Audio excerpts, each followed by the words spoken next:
Capítulo 6. El capítulo 6, no voy a leer nada del capítulo 6, es porque son las normas para una suerte como de institución que había, que era el nazireato, los nazires. Eh, un nazir era un hombre o una mujer que estaban consagrados a Dios por un determinado periodo de tiempo. A esto se le llamaba un nazir. En ninguna otra parte del Pentateuco, perdón, se hace mención de los nazireos, fuera de acá. No hay otra mención.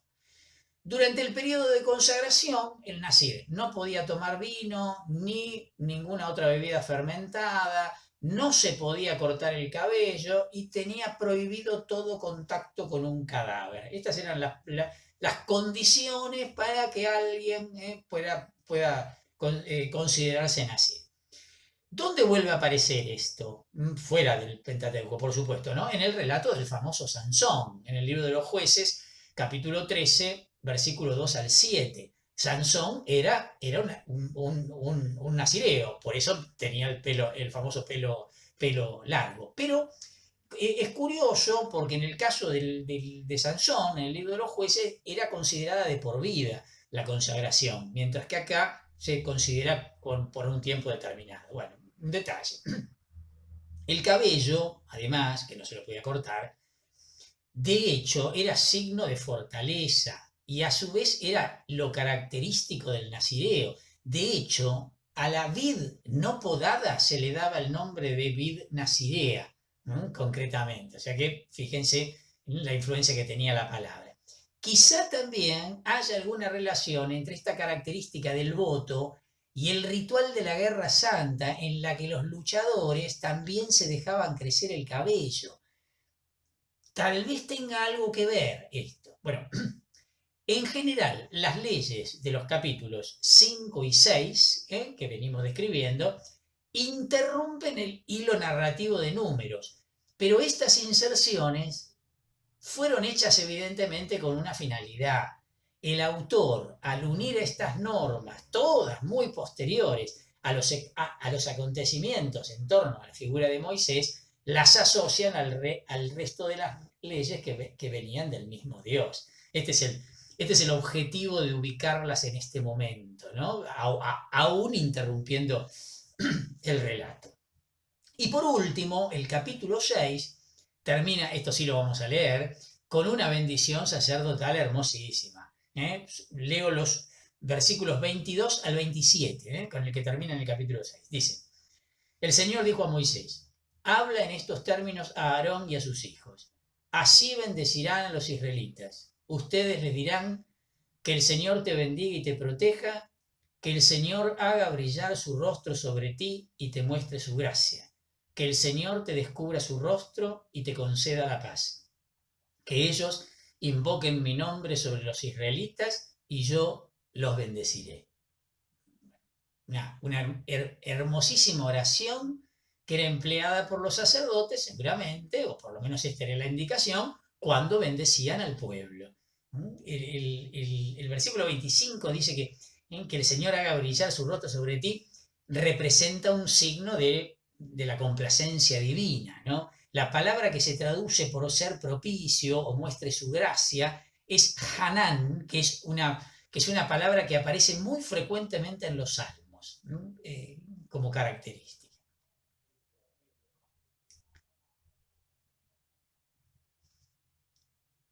A partir del capítulo 7, versículo 1, nos encontramos con las ofrendas de los jefes de las tribus, las ofrendas que tenían que presentar los jefes de las tribus. ¿A qué se refiere esto? El capítulo 7 es un capítulo larguísimo, es uno de los más largos de la Biblia concretamente, y parece como si los escritores sacerdotales, a través de este capítulo, intentaran animar a los israelitas a hacer ofrendas al templo de la misma manera que sus antepasados las hicieron para la morada. ¿Sí? ¿Se entiende? Era, digamos, el mejor argumento para el mangazo que hacían los sacerdotes, pero estamos hablando en la época del templo, del templo de Jerusalén. De hecho, el capítulo va describiendo las ofrendas que fueron haciendo cada uno de estos jefes de las 12 tribus. La palabra que aparece acá, Nast, que se traduce a veces según la Biblia por príncipe o por jefe, era un título que se le daba a los jefes de las tribus israelitas durante la estancia en el desierto. Algunos opinan que se trataba del representante de cada una de las tribus.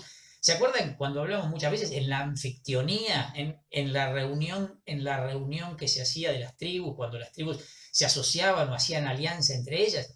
Y que la palabra entonces se estaría utilizando con un sentido más bien de portavoz o representante, ¿sí? de cada una de las tribus. Los jefes madianitas, de hecho, en el libro de los números va a aparecer en el capítulo 25, en el libro de Josué también en el capítulo 13, usaban el mismo título. O sea que no era algo propio de Israel este nombre para designar a los jefes tribales. Génesis 17:20 habla de que Ismael llegará a ser el padre de 12 príncipes, en donde aparece la misma palabra, lo que representa un sorprendente paralelo con la organización de las tribus de Israel, ¿no? Acuérdense que Ismael no es ni más ni menos que el que va a dar origen al pueblo árabe, ¿sí? ¿Se acuerdan de esto, no? Abraham, Sara, su esposa, estéril, entonces Sara le da a Abraham, a Agar, una esclava, para que Abraham pueda tener descendencia. Así es que nace el primer hijo de Abraham con la esclava de Sara, Agar, que es Ismael.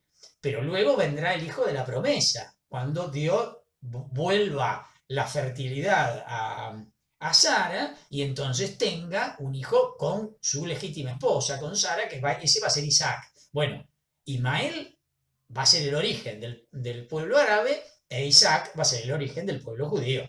Obviamente, miren el mensaje que está dicho desde acá, ¿no? Los judíos le dicen a los árabes, ustedes son los hijos de la esclava, nosotros somos hijos de la esposa legítima de Abraham, ¿no? Interesantísimo como mensaje. Para terminar con esta descripción de estos príncipes, correspondería estrictamente con la figura actual de lo que llamamos los jeques de los árabes modernos, ¿no? Estos personajes hoy son los jeques, concretamente. Como medida de peso aparece permanentemente el ciclo, el shekel, que ya lo habíamos visto aparecer también cuando se juntaba el dinero para el tabernáculo, ¿se acuerdan, no? Era una unidad básica de peso y su nombre se derivaba del verbo pesar, que es el verbo shakal hebreo. Era común a todos los sistemas semitas de peso y se ajustaba a un patrón oficial, en este caso al patrón del santuario, ¿sí? Lo mismo vamos a encontrar en el libro del Éxodo capítulo 30, en el libro del Levítico capítulo 5. Los versículos 12 al 88 enumeran, como si se tratara de un registro oficial, lo que ofreció cada uno de estos príncipes tribales. Bueno, el capítulo 7 termina con un fragmento aislado, el versículo 89, que describe la entrada de Moisés en el lugar donde Dios había prometido hablar al pueblo y hace referencia directa al propiciatorio. ¿Se acuerdan lo que oficiaba de tapa del arca de la alianza? Este sí lo leo. El último versículo del extensísimo capítulo 7, versículo 89. Cuando Moisés entraba en la carpa del encuentro para conversar con el Señor, oía la voz que le hablaba desde lo alto de la tapa que estaba sobre el arca del testimonio entre los dos querubines. Así el Señor le hablaba a Moisés. Este versículo no tiene nada que ver con todo lo que hay antes, ¿sí? Que es esta descripción minuciosa de las ofrendas que habían aportado los distintos jefes. Pasamos al capítulo 8, tampoco lo vamos a leer porque siguen las normas diversas, siguen las normas. Al principio se dan indicaciones sobre las 7 lámparas que habían sido descritas, ¿se acuerdan? en el libro del Éxodo, capítulo 25, y se vuelven a describir en el libro del Levítico, capítulo 24, ¿no? Flavio Josefo, el autor judío, ¿se acuerdan, no? En las antigüedades judías, dice que las 7 lámparas representaban al sol, la luna y los planetas, para recordar así constantemente a los israelitas el poder creador de Yahvé. Una interpretación de Flavio Josefo, ¿no? Con esto no estamos diciendo que este era el verdadero significado de estas 7 lámparas. Luego en el versículo 6 se refiere a la purificación de los levitas con agua lustral. Dice que se empleaba para expiar las culpas concretamente, ¿no? Las normas para purificar a los levitas, comparadas con las que aparecen en el libro del Levítico, capítulo 8, referente a los sacerdotes, muestran que los sacerdotes eran de una categoría superior a los levitas. Los sacerdotes eran santificados, los levitas eran purificados. Bueno, esto es una distinción que se va a establecer siempre, siempre. Los levitas siempre van a ser considerados como el bajo clero, ¿no? Y medio menospreciados por los sacerdotes. Entonces, no, quiero decir que esto permanecerá en el tiempo, no solo que lo vamos a encontrar acá. Se ponía un gran cuidado en la preparación del sacerdote para sus funciones. Sin embargo, a pesar de esta diferencia, los levitas a su vez se distinguían netamente del laicado israelita, de la misma manera que el israelita ordinario se distinguía del no israelita. O sea, fíjense, tenemos como una serie de categorizaciones, o si hablamos de la India, de castas, ¿sí? Había marcada diferencia de importancia entre los distintos sectores, ¿sí?, del pueblo de Israel. No israelitas, israelitas comunes, levitas, sacerdotes, una estructura jerárquica claramente manifestada. A partir del versículo 20 se fijan los límites de edad para el servicio de los levitas entre los 25 y los 50 años. A diferencia, lo leímos hace un ratito, de la indicación del capítulo 4 del libro de los Números, donde los límites eran de 30 y 50. A ver, en cualquier caso, ambas normas se asemejan a las que encontramos otra vez en la comunidad de los esenios, que muchas veces nos da luz, muchas veces nos sirve de referencia. Miren qué interesante, el candidato en Qumran, en la comunidad de los esenios, llegaba a ser miembro completo de la comunidad a los 25 años de edad, pero recién a los 30 podía servir en la milicia. Había como una pequeña diferencia ahí. El manual de disciplina de los esenios puede ayudarnos entonces a resolver la discrepancia que aparece, o la aparente discrepancia que aparece entre el capítulo 4 del libro de los Números y acá en el capítulo 8. En Números se reconoce que el servicio comunitario comenzaba a los 25 años, pero el pleno servicio activo en el santuario y en la milicia comenzaría recién a los 30. Entonces, de ese modo se resuelve esto, que en realidad entonces no sería una contradicción, ¿no? A pesar de que existía también una edad de retiro obligatorio, el levita, vamos a llamarle jubilado, para entendernos entre nosotros, podía seguir prestando voluntariamente sus servicios a los más jóvenes, ¿no? No quedaba absolutamente excluido.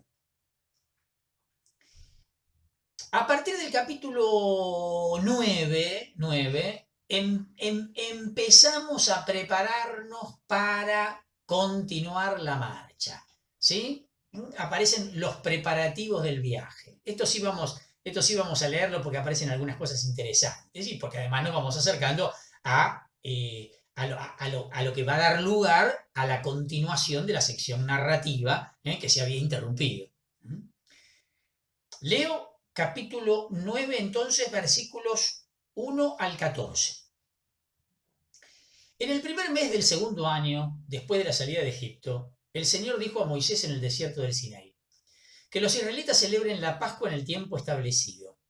La celebración el día 14 de este mes, a la hora del crepúsculo, en el tiempo establecido, ateniéndose estrictamente a las prescripciones del ritual.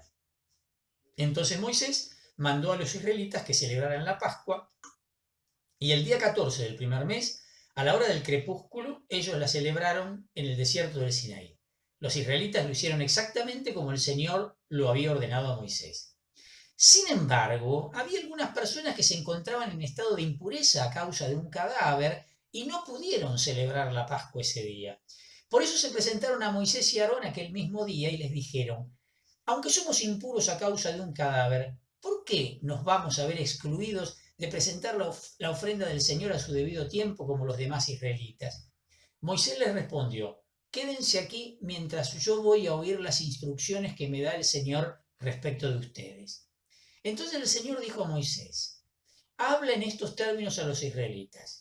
Si alguno de ustedes o alguno de sus descendientes cae en impureza a causa de un cadáver o está de viaje en un lugar lejano, también podrá celebrar la Pascua del Señor. Pero lo harán en el segundo mes, el día 14 a la hora del crepúsculo. Comerán la víctima pascual con pan sin levadura y con hierbas amargas y no dejarán nada para la mañana siguiente. No le quebrarán ningún hueso y celebrarán la Pascua ateniéndose estrictamente al ritual. Pero si una persona que es pura y no está de viaje deja de celebrar la Pascua, será excluido de su pueblo por no haber presentado la ofrenda del Señor en el tiempo establecido. Ese hombre cargará con su pecado. Y si algún extranjero reside entre ustedes, podrá celebrar la Pascua del Señor, lo hará conforme a las prescripciones del ritual. Las mismas prescripciones valdrán para todos ustedes, sean extranjeros o nativos del país. A ver, un texto interesante es este. Las normas generales para la celebración de la Pascua ya las habíamos pasado hace rato en el capítulo 12 del libro del Éxodo, incluso antes del relato del cruce del mar, que se acuerdan que pertenecía a la tradición sacerdotal. Esto ya estaba claro. Muy bien. La cuestión que se plantea en este texto es que la impureza ritual por contacto con un cadáver impedía celebrar la Pascua a algunos israelitas. Es como una casuística, es un caso, en donde aparece, hablando en términos modernos, una jurisprudencia. Aparece una aclaración, una ley ya vigente, por decirlo de alguna manera. Sin embargo, entonces, estos recibieron permiso para celebrarla un mes más tarde. Este privilegio se extendería también a los que están de viaje y no podían, por lo tanto, celebrar la Pascua al mismo tiempo que los demás. Bueno, a ver, primero aclaremos el contexto. Tomar parte en este rito era un asunto de mucha importancia, porque era la manera que tenía el israelita de participar en el acontecimiento histórico de la liberación por medio de la cual Dios los había convertido en el pueblo de Yahvé, ni más ni menos. Era y sigue siendo claramente la celebración de la identidad del israelita, la Pascua. Entonces, no estamos hablando de poca cosa. No solo que tenían la obligación de celebrarla, el mismo israelita quería celebrarla, salvando la distancia o sin salvarla. Algo como nos pasa a nosotros con la misa. Por un lado tenés medio la obligación, pero por otro lado vos querés, ¿sí? Porque de algún modo actualizás el acontecimiento salvífico. Bueno, lo mismo. Estamos hablando de lo mismo. Estamos hablando de lo mismo, como para que nos pongamos en la misma cabeza. La posibilidad entonces de una celebración retrasada estaba prevista para estos casos concretos. Ahora, analicemos bien esto en función de lo que nosotros sabemos acerca de la redacción del libro de los números. Este incidente parecería estar reflejando las condiciones que se dieron en realidad después del destierro, cuando se había creado una nueva situación provocada por el constante crecimiento de lo que se ha dado en llamar la diáspora, la dispersión judía. En esa época Ya había comunidades judías en Babilonia, en otras partes, en Alejandría, y se hizo necesario una forma, digamos, entre comillas, ¿no? Como más liberal de celebrar la Pascua, especialmente para aquellos que tenían que recorrer por ahí enormes distancias. Entonces les resultaba complicado. De hecho, aparece la mención de los que están de viaje. ¿A qué se refiere? A los que están de viaje si estaban todos en el campamento en el desierto del Sinaí. Obviamente que eso no tiene nada que ver con el contexto en el que eh, aparentan estar o aparenta estar esta legislación. Clarísimo, ¿no? Bueno, el extranjero gozaba del mismo privilegio y estaba obligado por la misma ley que el israelita nativo. Lo aclara al final del texto. En el versículo 3 dice literalmente: el día 14 de este mes entre dos luces. Literalmente dice eso. La tradición sacerdotal exigía que el cordero pascual fuera inmolado el 14 de Nisan entre la puesta del sol y la oscuridad completa. O sea, el tiempo del crepúsculo, que además en el Próximo Oriente es muy breve ese tiempo. La carne del sacrificio debía ser asada, comida en la misma noche. Bueno, esto repite lo que habíamos dicho, lo que ya se prescribía en el capítulo 12 del libro del Éxodo. En el versículo 14, al igual que el ciudadano libre y el peregrino extranjero, que podía depender de las leyes de la hospitalidad, la sagrada ley de la hospitalidad, el extranjero residente, el famoso ger, también era aceptado por la comunidad y estaba protegido por sus leyes. Estaba obligado a celebrar el sábado y el ayuno del Yom Kippur, el famoso el día de la expiación, el famoso día. También podía ofrecer sacrificios, participar de las fiestas religiosas y sobre todo celebrar la Pascua con el resto de los israelitas, ¿no? Este era el privilegio mayor. Bueno, por eso lo leímos porque es interesante. De los versículos 15 al 23 aparece el tema, reaparece el tema de la nube de fuego. Vamos a leerlo. Dice: el día en que se erigió la morada, la carpa del testimonio, la nube la cubrió y desde el anochecer hasta la mañana estuvo sobre ella con aspecto de fuego. Así sucedía siempre: la nube cubría la morada y de noche tomaba el aspecto de fuego. Siempre que la nube se alzaba por encima de la morada, los israelitas levantaban el campamento y en el lugar donde se detenía la nube, allí acampaban. A una señal del Señor levantaban el campamento, a otra señal del Señor acampaban y permanecían acampados mientras la nube se quedaba detenida sobre la morada. Cuando la nube se detenía sobre la morada varios días, los israelitas acataban la orden del Señor y no levantaban el campamento. Cuando la nube estaba sobre la morada unos pocos días, permanecían acampados de acuerdo con la señal del Señor y a una nueva señal del Señor levantaban el campamento. Cuando la nube solo se detenía desde el atardecer hasta la mañana, levantaban el campamento por la mañana tan pronto como se alzaba la nube. De día o de noche, siempre que se alzaba la nube, levantaban el campamento. Siempre que la nube estaba sobre la morada, ya fueran 2 días, un mes o un año, los israelitas permanecían acampados y no levantaban el campamento. Pero a una señal del Señor partían. Así acataban la orden del Señor conforme a las instrucciones que Él les había dado por medio de Moisés. Bueno, ¿se dieron cuenta las repeticiones que hay en este texto? Las veces que dice lo mismo. Bueno, la tradición sacerdotal prefiere el nombre de morada para designar al tabernáculo, ¿no? El término hebreo mishkan. La palabra designada designaba originariamente a la tienda de los israelitas. De ese modo, el sacerdotal expresaba la fe en la presencia de Dios tanto en la tierra como en el cielo. Esto es lo que parecería estar indicando, ¿no? La teología del Mishkan estaba poniendo las bases de la posterior teología judía de la Shekinah, la gloria de Dios, que se refleja en el prólogo del Evangelio de Juan, en el versículo 14, cuando dice: y el verbo se hizo carne y habitó entre nosotros. En realidad, la traducción exacta es: y puso su morada entre nosotros. Y plantó su tienda entre nosotros. Esa es la traducción más precisa, como Juan describe el misterio encarnación. Desde la tarde hasta la mañana tomaba el aspecto de fuego, dice. Durante el día era una nube, mientras que por la noche resplandecía, actuando como la columna de fuego. ¿Se acuerdan del acontecimiento de la huida? Cuando van a cruzar el mar, ¿no? Y que justamente era la nube que había guiado a los israelitas en su marcha por el desierto. La nube era la que dirigía los movimientos del pueblo.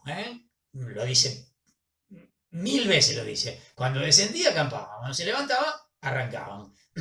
¿Qué se quiere decir con esto? Y reforzaba la idea de una comunidad que está bajo la guía constante de Dios. Este es el mensaje que la tradición sacerdotal pretende dar con estas indicaciones. Y el comienzo del capítulo 10 se habla en los primeros versículos, del 1 al 10, de unas trompetas de plata. Leo los versículos. El Señor dijo a Moisés: manda hacer 2 trompetas de plata forjadas a martillo. Ellas te servirán para convocar a la comunidad y para movilizar las divisiones. Cuando se hagan sonar las 2 trompetas, toda la comunidad se reunirá delante de ti a la entrada de la carpa del encuentro. Pero si tocan una sola, se reunirán contigo los jefes, es decir, los capitanes de los regimientos de Israel. Cuando ustedes den un toque de trompeta, acompañado de una aclamación, se pondrán en movimiento las divisiones acampadas al este. Y al segundo toque de trompeta, realizado de la misma manera, lo harán las divisiones acampadas al sur. Así, el toque de trompetas, acompañado de una aclamación, los hará avanzar. Mientras que para reunir a la comunidad se tocarán las trompetas sin proferir ninguna aclamación.